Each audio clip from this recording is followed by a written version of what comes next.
জীবনের আসল শিক্ষা হচ্ছে কোন জায়গায় থামতে হবে সেটা জানা, আর কোন জায়গা থেকে নিজেকে সরিয়ে নিতে হবে সেটা ভালো মতো বোঝা।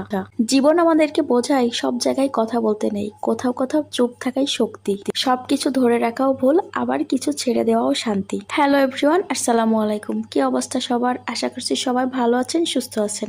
আমিও আলহামদুলিল্লাহ ভালো আছি।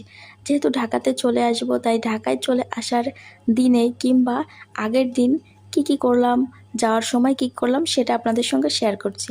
যেহেতু আমার হাজব্যান্ড ঢাকাতে ছিল, ওর অফিস শেষ হলে ও রাতের বেলায় টিকিট করে সারা রাত জার্নি করে ভোরে এসে পৌঁছেছে 4:30টার দিকে। আর উপহার হিসেবে সে আমার জন্য ফুলই আনে। ফুল আমার কাছে শ্রেষ্ঠ উপহার বলে মনে হয়, তাই সে সবসময় আমাকে ফুলই উপহার দেয়।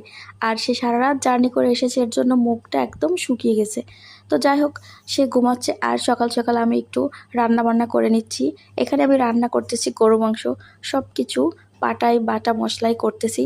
আর যখন মাংস একটু বেশি হয় তখন কিন্তু আমি বাইরে মাটির চুলাতে রান্না করতে চলে যাই, কারণ মাটির চুলার রান্না মাশাল্লাহ অনেক মজা হয়, খাইতে খুব খুব ভালো লাগে। এর মধ্যে হৃদয় হাসান উঠে গেছে ঘুম থেকে, আর আমি তাকে বলেছিলাম যে ছাদে আমি কিছু গাছ লাগিয়েছি, আর লাউ গাছটা অনেক বড় হয়ে গেছে, এটা উপরে উঠতেছে, তো কিছু একটা করে দিতে হবে। তো সে ছাদে চলে গেছে আগেই, ছাদে গিয়ে আমাকে ডাকতেছিল ছাদের উপর থেকে যে এসে দেখে যাও কেমন হয়েছে।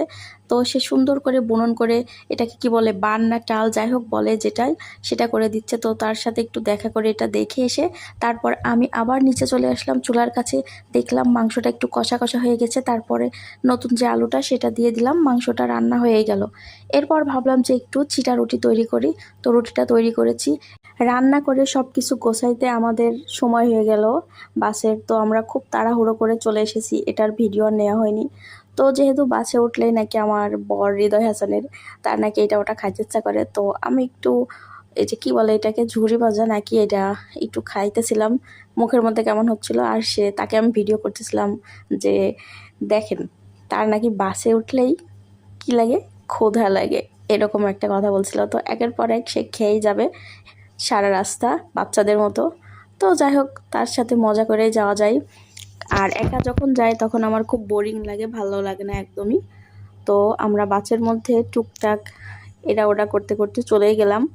এরপর আমরা ফেরিতে চলে আসলাম, তখন বাজে হচ্ছে রাত 8:30 কিংবা 9টা, আমার ঠিক অতটা মনে নাই। তো আমরা ফেরিতে একটু নেমেছিলাম যে একটু কফি খাবো আর একটু ঘোরাঘুরি করি, কারণ অনেকক্ষণ বসে বোর হচ্ছিলাম। তো দুজন একটু কফি নিয়ে নিলাম, নিয়ে একটু খাওয়া দাওয়া করছিলাম আর হাঁটাহাঁটি করছিলাম। এরপর হৃদয় হাসান আমাকে বলল, আমার হাজব্যান্ড, যে চলো ফেরির মুড়ি খাই, কারণ ফেরিতে উঠবো আর ফেরির মুড়ি খাবো না তা তো হয় না।